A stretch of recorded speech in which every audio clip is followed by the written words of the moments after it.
Today we are going to discuss about the field programmable gate arrays. So generally we are going to, or popularly it is known as field FPGA. So this FPGA we are going to use in order to go for the complex designs. So why we should go for the complex design is that if you want to design your larger VLSI system, the mapping of the circuits on the complex PLDs, that is a complex programmable logic devices, it will become very difficult. Okay, and because of that, an insufficient use of the resources will be provided within the chip. Okay, so when you go for the complex PLDs implementation, if the design process is large or if the complexity of the circuit if it is large means, then it is very difficult for us to program the entire complex circuit. So in such a cases what happens is there is an insufficient results you are going to get because of the if non-effective utilization of the available complex components in the CPLDs. So therefore it is an drawback of the CPLD. We need to go for another type of architecture, and that architecture we call it as a field programmable gate arrays. So in order to overcome the drawbacks of the complex PLDs, the manufacturers have designed another type of programming circuits, okay, based upon the smaller programmable cells. Means what? The manufacturers, in order to avoid the drawbacks which were there in the PLAs or PLDs, programmable logic circuits they have designed which are based on smaller programmable cells in order to implement the logic and to storage functions, or it may be combination of interconnection networks whose connection could be programmed. So means what? In the field programmable gate arrays, we will be using a programmable logic along with the programmable logic. So we will be having the connectors. So how we can do the connectors? So the connector also we can do the programmable. So means what? Depending upon the architecture what we are going to implement, and depending upon the configuration what we are going to do it, it's not only on the logic part we can able to do the programming, and also we can do the programming for the interconnection part. So therefore we go for the field programmable gate array. Okay, and what you mean by this field programmable gate array is that it is nothing but an array of gates whose interconnection could be programmed in the field. So what do you mean by field programmable array gates? It is nothing but an array of gates whose interconnection could be programmed in the field. It may be from the factory where the chips were made.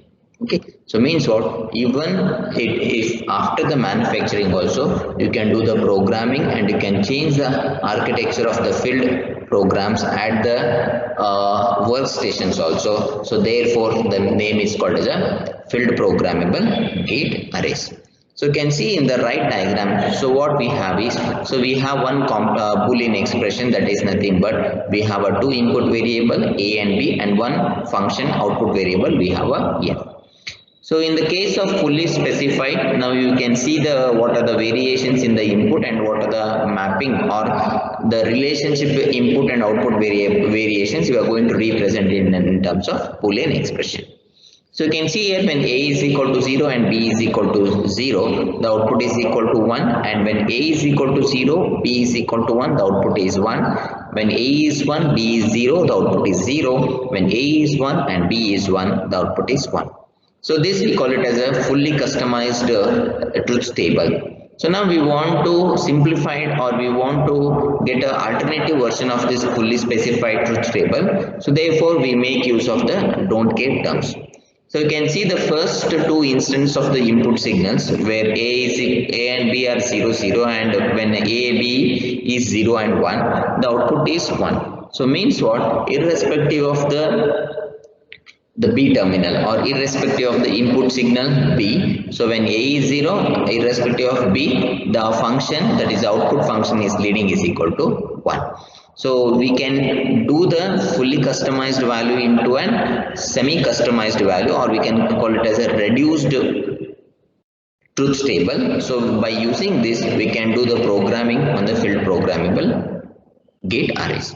So you can see here an FPGA, it is a device that contains a matrix of reconfigurable gate logic circuitry. So means what? Whatever the gate array it has been created, that is a series and combinations of the gate array we have created, it is possible for us to do the reconfiguration. Now you can see here, when a FPGA is configured, the internal circuit is connected in a way that creates a hardware implementation of the software application. So if you have a software application that has to be programmed in a FPGA means, then it is possible for us to configure. So how it is possible for us to do the configuration is, we are going to use a software application, and that software application we are going to do the programming. For the programming, we are going to do the configuration on the FPGA. So the manner in which we are going to do the configuration, based on we can able to create a hardware implementation of the software application. And then you can ask me, what is the difference between this field programmable gate arrays and a PCB, that is a printed circuit boards. So in the case of PCBs, so we can go for only a smaller number of components can be implemented in the PCB chip or a PCB design. And if a component has been written, or if a component has been fabricated onto the PCB, it is very difficult for us to replace with another set of components over the PCB chip. But whereas in the case of FPGA, that can be configured again and again depending upon the architecture or depending upon the software application what you are going to deploy onto the FPGA. So therefore, the name is called as a field programmable, or it is also called as a field reconfigurable devices. Okay, so let's say you have implemented one application, and for that applications you have dumped your program, that is your, either it may be Verilog or it may be VSTIL. So you have dumped your program in a field programmable logic array, and you are getting a desired result. So after certain days of time, so now you want to do the changes for the program. It may be a smaller component, or if you want to change the entire program of your application. If you want to change it, then we can able to do the reconfiguration of this FPGA so that it will suits for the new application what you are going to implement on the FPGA. So therefore, FPGA device, they delivers a better performances along with the reliability when you compare to the previous versions of the programmable devices. That is nothing but a PLAs, that is a field programmable logic arrays, or a complex PLAs, CPLD, whatever we have learned. So it is better when you compare to the previous available implementation circuits. Okay. So now you can see here, basically FPGA, it is nothing but it is a dedicated hardware which is used for processing. It is used for processing. Therefore, it does not have any operating system. So we are using this FPGA for the hardware processing, or any function if it is there, or any program is there. If you want to do some operations, it may be storage, or it may be doing some arithmetic or logic operations means. So for that purpose, we are using the FPGA. So therefore, it does not have any operating system. And FPGA are truly parallel in nature, so different processing operations do not have to compete for the same resources. So since you have a gate of arrays, and these gate of arrays has been divided into smaller blocks, that is a programmable blocks, and if you want to do the multitasking on these programmable blocks simultaneously means, that option is available in the FPGA. So therefore, we call it as a FPGA are truly parallel for the reconfiguration and for the program implementation. Okay, and you can because of this, the performance of one part of the application is not affected when additional process is added. So because of this parallel implementation or the parallel workflow, so if you are doing, or if there is any degradation in the performance in any one of the subsystem, that will not be affected for the another subsystem. Why? Because they are independent. So the effect of one subsystem performance does not have an effect on the another subsystem performance. So therefore, we can increase the reliability and debugging nature also. It is very easy in the case of FPGA based design. And it has a multiple control loops that can run on a single FPGA devices at different rates. So we have the as I told you, we have the array of gates. We have, and this array of gates can be controlled and programmed. So this array of gates, as we said, it has been divided into smaller components, and based upon the controlling signals what we are going to feed for these smaller components, we can able to work at a different speed depending upon the operating frequencies what we are feeding for this FPGA devices. Okay, a single FPGA can replace thousands of discrete components by incorporating millions of logic gates in a single integrated circuit switch. So that is the beauty of this FPGA. So you can replace thousands of discrete components. So what are the discrete components? Your capacitor, inductors, your op-amp. So all those discrete components can be replaced with 1,000 millions of logic gates in a single integrated circuit. So with the use of this FPGA, we can not only increase the performance of the subsystem or the performance of any system, we can also minimize the miniature component which has been implemented for the implementation of the any application. So along with a miniature component, we can go the processing speed of our application over 10 to 100 times more when you compare to your PCB design or your IC manufacturing process, which we have studied in the earlier classes, that is nothing but complex CPLDs and PLAs arrays. So generally the FPGA architecture, it is mainly consisting of three important components. So what are the important components it is consisting of? It consisting of an IO blocks, it consisting of an logic blocks, and it consisting of a programmable interconnect. Okay, so we will study these components in details one by one.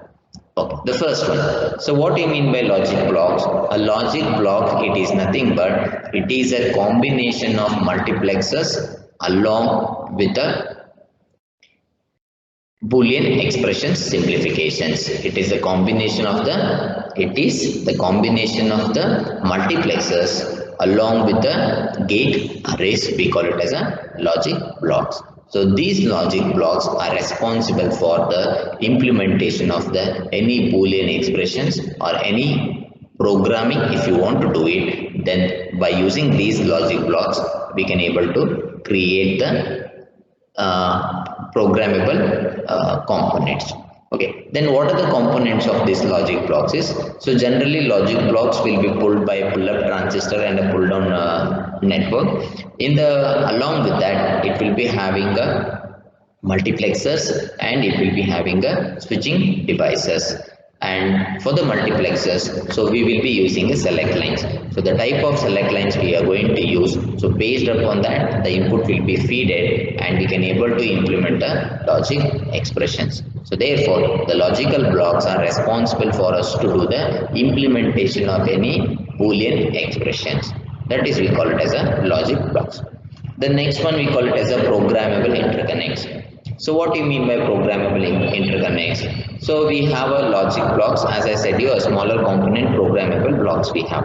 And now if I want to have a communication from one logic block to another logic block, we need to do the interconnection. So the interconnection of one logic block to another logic block can be done in a programming manner. So how it can be done? It is responsible for the programmable interconnect unit. A programmable interconnect unit, it is responsible for interfacing of one logic. Just wait a minute.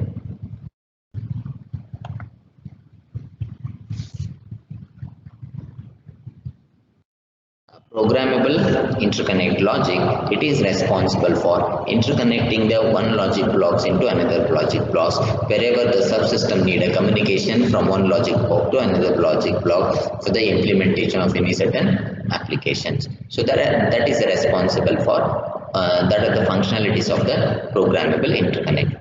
The next one is IO blocks. So what are the functionalities of the IO block? IO blocks, it is responsible for feeding the input for each logic blocks and the programmable interconnects. So what are the resources which are required for the implementation of any Boolean expressions? So that will be driven by the input and output blocks. So one simple example what we can give you. So if I want to implement a full adder means, then I need a three input blocks and two output blocks I need. So what are the three input blocks? A 3-bit input signal we need, that is nothing but A, B, C, and the corresponding two output pins we need, that is nothing but sum and carry. So the IO block, it is responsible for us to do the interfacing of the input terminal and output terminal for the logic blocks. See, the logic blocks is operation is to do to solve the given simplification expression, or it is used to implement the given Boolean expression. But for that we need to give the input section, so that input section will be given by the IO blocks. So you can see here the IO block also, it is having a two subsection. One is we call it as a pull-up transistor, that is a pull-up network, and one more we call it as a pull-down network. So if you want to go for the logic highs mechanism means, then we go for the pull-up network. If you want to go for the logic low mechanism means, then we go for the pull-down network. So this is the internal architecture of your FPGA. Okay, so it's not only you are going to do the programming for the logic blocks, you can do the programming for the IO blocks also, and you can do the interconnection of logic blocks into that is IO blocks through programming. So that is responsible for the programmable interconnect logic.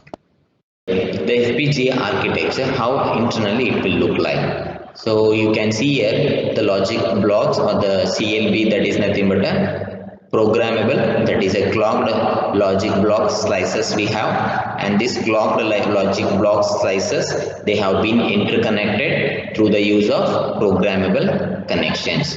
And what are these CLB slices, that is a programmable logic blocks? So you can see here it is a implementation of certain table. So that table we call it as a LUT table. So what do you mean by LUT? LUT we call it as a lookup table. So then what is the difference between truth table and lookup table, you can ask me. So in truth table what we do is, we will find the relation of input and output, and based upon the relation of input and output, we will be generating the truth table. Thus in the same manner, for each logic block or for each component in the architecture of your FPGA, we will be creating the table which represents what is the input and what is the output of that block, and how the input and output blocks are mapping with respect to the output terminal. So in order to see the representation or the relation of input and output at a particular block, we will be using a LUT tables. So this LUT table will give me the same information what we have done in the truth table, but the LUT table, it is responsible to realize, or it is responsible for us to know what are the relations of input and output at the particular block. Okay, so that we call it as a LUT. So at each instant of time, for each logic blocks, so we are going to create a LUT tables.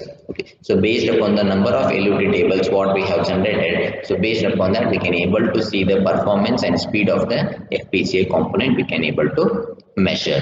And your logic blocks, it's not only we are going to do the arithmetic or Boolean expressions, so sometimes it is necessary for us to do the storage of the information. So in order to do the storage of the information for the FPGA architecture, we will be using the flip-flops, and based upon the flip-flops, we can able to store the output of particular sections in these registers. Okay, so your FPGA, it is not only it is responsible for the implementation of the combination circuits, it is also responsible for us to store the registered network or a sequential circuits. So this is how your internal architecture. So in the previous diagram, so we have categorized the FPGA architecture into three important functional units, that is a programmable interconnects, logic blocks and IO blocks. Whereas in the case of this diagram, so how the interfacing or how actually the logic blocks will look like, and what are the entities of the logic blocks are highlighted in this slide. So you can see here for each LUT table, that is for each logic block, you have input sections and you have output section. To represent the input and output sections, we have created a LUT table. So LUT table is nothing but a lookup table we will be having. And if you want to store any combinational circuit or a sequential circuit means, then we will be using a registered logic, that is a flip-flops we will be using in order to store some subsystem output over these devices. And in order to the controlling of this logical circuit and the storage mechanism, two bus lines will be overflowing on top of the CLBs. So one we call it as a data bus and one more we call it as a control bus. So the data bus, it is responsible for the movement of the data from one subsystem to another subsystem, whereas your control blocks, it is responsible for which operations has to be executed first and what are the terminal we need to consider. All those things will be responsible, will be included. The information of the controlling information will be included in the control bus.